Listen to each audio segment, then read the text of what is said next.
Pneumonia adalah infeksi akut pada paru, terutama di alveolus, yaitu bagian terkecil paling ujung di jaringan paru dan jaringan sekitarnya. Penyakit ini menjadi masalah di berbagai negara berkembang termasuk Indonesia. Dan ternyata merupakan penyebab kematian utama pada bayi atau balita. Mungkin kita jarang yang mendengar penyakit ini, tetapi kalau di rumah sakit banyak sekali.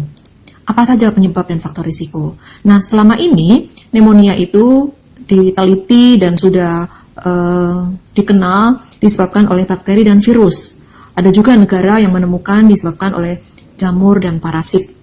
Nah, itu penyebabnya. Sedangkan faktor risikonya adalah kerusakan anatomi bawaan. Ketika bayi baru lahir, kemudian ada gangguan anatomi bawaan bisa memicu terjadinya pneumonia. Kemudian defisit imunologi atau daya tahan tubuh yang rendah karena adanya polusi. Aspirasi. Aspirasi di sini yang dimaksud adalah aspirasi paru, yaitu kondisi ketika ada makanan, air liur, atau asam lambung yang masuk ke dalam paru-paru. Nah, apa saja gejala dan tanda? Oh ya Bapak Ibu, kita sedang membicarakan pneumonia untuk anak-anak ya. Nanti kalau ada yang masalah dewasa saya akan singgung, karena tema-tema yang kita bahas beberapa waktu ini adalah dalam rangka menyambut Hari Anak Nasional tanggal 23 Juli, beberapa hari yang akan datang. Oke, kita kembali gejala dan tanda. Gejala dan tandanya adalah sesak nafas, atau nafasnya pendek, mau tarik nafas panjang nggak bisa. Kalau anak-anak akan kelihatan tarikan ototnya kencang tapi nggak dalam seperti itu. Lalu ada batuk dan mengeluarkan lendir atau sekret gitu, ada lendirnya sedikit. Kemudian demam, bisa panas, terus bisa juga panas dan dingin. Kemudian nyeri kepala, gelisah, nyeri dada, nyeri otot, dan fatigue. Fatigue itu lelah sekali. Pada orang dewasa dia akan lebih merasakan. Kalau anak kecil akan nampak lesu seperti itu. Diagnosa itu ditentukan oleh dokter. Memang kita tidak bisa mengerti sebelum dokter mendiagnosa. Setelah dianamnesa, diwawancara oleh dokter orang tuanya, lalu dilakukan pemeriksaan fisik dan pemeriksaan tambahan seperti foto torak gitu, untuk melihat foto atau penampakan paru-paru. Ada gambaran-gambaran tertentu sehingga dokter bisa melihat paru-parunya atau pneumonianya itu disebabkan oleh virus atau bakteri. Hal ini tentu memerlukan penelitian sebelumnya, sehingga gambaran atau corakan di dalam paru itu ternyata menggambarkan penyebabnya. Ini adalah kita sampai kepada gambar paru. Paru-paru kita sebagai manusia terdiri dari dua kanan dan kiri. Dan kanan dan kiri itu terdiri dari lobus-lobus atau bagian-bagian yang berbeda-beda. Ini yang kanan itu terdiri dari 3 lobus. Kita sebut namanya lobus atau 3 bagian gitu ya. Ini yang kanan 3 lobus dan yang kiri adalah 2 lobus. Ketika dibelah, ternyata di dalamnya ada seperti pohon yang besar, itulah trakea. Ini adalah bronkus, kemudian menjadi kecil-kecil menjadi bronkiolus dan berujung dengan alveolus. Gitu ya, ini adalah struktur anatominya seperti ini. Sehingga ketika terjadi sumbatan atau misalnya kalau kasus asma gitu, maka akan ada timbunan di dalam bronkus, timbunan cairan di dalam bronkus, terjadi proses peradangan yang akan mengganggu pernafasan karena jalan udaranya tertutup gitu ya. Nah, bagaimana dengan alveolus yang terganggu, yang akhirnya menjadi pneumonia? Nanti kita akan lihat. Ya, ini adalah gambarannya. Tadi kita lihat sudah 2 bagian dari paru-paru kanan dan kiri, kemudian jika dibelah seperti ini. Kemudian kita lihat lagi dari sisi pembuluh darahnya. Nah, pembuluh darah, paru dan jantung itu sangat dekat ya Bapak Ibu ya. Sehingga ketika terjadi gangguan di paru-paru, itu otomatis akan terjadi gangguan di jantung juga. Kalau paru-parunya tidak bekerja dengan baik, maka jantung juga akan kelelahan. Sudah memompa sebanyak-banyaknya, tapi tidak dicerna atau tidak direspon atau tidak dioperasionalkan dengan baik oleh paru-paru. Sehingga jantung dan paru-paru ini memang tidak bisa dipisahkan. Kalau ada gangguan di jantung, maka paru-paru juga akan terganggu, dan jika ada gangguan di paru-paru, maka jantung akan terganggu. Demikian sehingga pemeriksaan kedua organ ini memang sangat harus detail karena saling terkait dan saling melengkapi seperti itu. Nah, kita sampai kepada anatomi bronkus. Seperti tadi saya katakan, Bapak Ibu, bahwa ini bronkus ya adalah cabangnya, bahwa ini adalah jalan nafas, sehingga sangat menentukan kelancaran udara yang kita hirup ketika masuk ke paru-paru maupun yang dikeluarkan oleh paru-paru.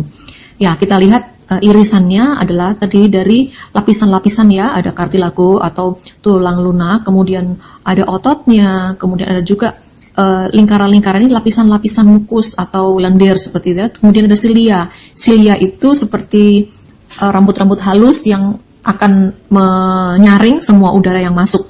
Kalau ada bakteri dia akan trap gitu ya, akan dihambat seperti itu.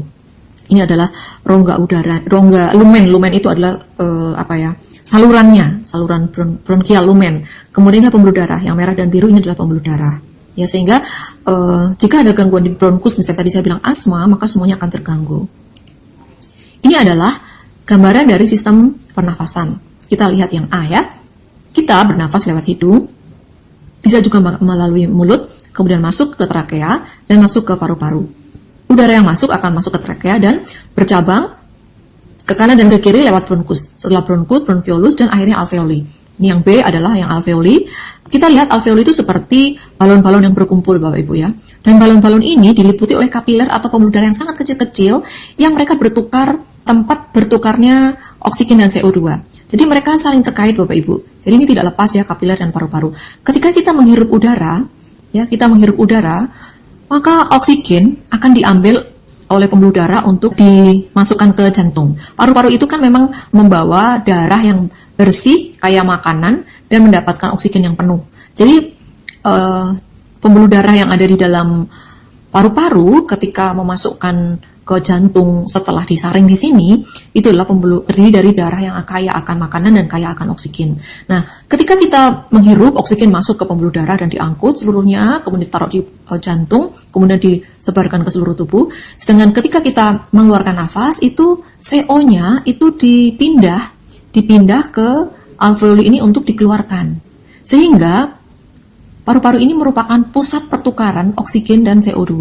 Ketika kita menghirup, oksigennya disimpan oleh pembuluh darah untuk dibawa bersama-sama dengan darah menuju ke jantung. Ketika kita hembuskan nafas, maka CO2 yang merupakan sampah dari seluruh tubuh kita itu dikeluarkan lewat hembusan nafas kita. Nah, ini adalah proses yang sangat rumit, yang sangat pelik, namun setiap hari kita lakukan tanpa sadar. Oleh karena itu, betapa jaringan paru-paru itu sangat berharga dalam hidup kita. Kalau kita tidak menyadari hal ini, seringkali kita merusaknya dengan memasukkan segala sesuatu ke dalam saluran nafas kita. Tanpa sadar, kita berada di lingkungan yang tidak sehat. Tanpa sadar, kita melakukannya juga. Kita menghirup asap rokok. Kita ketika berjalan tidak ditutup hidungnya, tidak memakai masker. Ketika naik motor asal-asalan, itu namanya kita tidak memelihara tubuh kita yang sedemikian rupa dijaga oleh Sang Pencipta yang luar biasa mekanismenya. Ya, ini adalah yang C, inilah gambaran dari pertukaran oksigen dan CO2 tadi yang tadi saya ceritakan. Nah, ini adalah alveoli yang dibesarkan ya Bapak Ibu ya. Ini adalah alveoli yang normal. Jadi dia akan mengembang, mengempis. Ketika kita menghirup dia akan mengembang, membesar. Dari situ oksigen akan diserap sebanyak-banyaknya oleh pembuluh darah atau kapiler. Kemudian ketika kita menghembus dia akan mengempis. Nah, pada kondisi pneumonia yang disebabkan oleh bakteri atau virus, itu terjadi peradangan. Nah, proses peradangan ini tidak hanya peradangan, tetapi akan menghasilkan cairan dan lendir, Bapak Ibu. Bayangkan ketika seperti spon itu ya, spon yang tidak ada isinya atau isinya udara, maka akan lebih mudah, lebih empuk seperti itu ya. Tapi kalau ada cairannya, itu akan lebih berat. Maka otot-otot kita akan berusaha mengeluarkan cairan tersebut. Sedangkan jalannya sangat sempit. Oleh karena itu, benar-benar akan sangat mengganggu. Sehingga kalau kita ingat tadi bahwa gejalanya adalah sesak nafas, karena kita berusaha untuk menghirup oksigen sebanyak-banyaknya, sementara tempat oksigen di dalam alveoli sudah dipenuhi oleh cairan. Bisa membayangkan Bapak Ibu betapa beratnya tugas alveoli yang sudah sedemikian rupa bagus akan merasa lebih berat karena ada proses radang dan timbunan cairan dan lendir. Oleh karena itu, kasus pneumonia untuk bayi itu sangat membahayakan karena dia kekuatannya juga tidak sekuat orang dewasa, karena dia akan berusaha untuk bernafas sedalam-dalamnya tapi tidak bisa karena penuh dengan cairan. Maka yang dilakukan oleh dokter biasanya kalau jelas karena bakteri, maka diberikan suntikan antibiotik untuk mematikan bakterinya. Tetapi kita bisa mencegahnya Bapak Ibu. Apa yang harus kita lakukan? Supaya daya tahan tubuh kita kuat, kita menjaga kesehatan. Kalau kita menjadi mama, maka kita jaga kesehatan ibu dan anak dengan nutrisi seimbang dan bervariasi. Kemudian ada juga vaksinasi. Vaksinasi Haemophilus influenza juga sudah ada. Tentu ini atas rekomendasi dokter ya.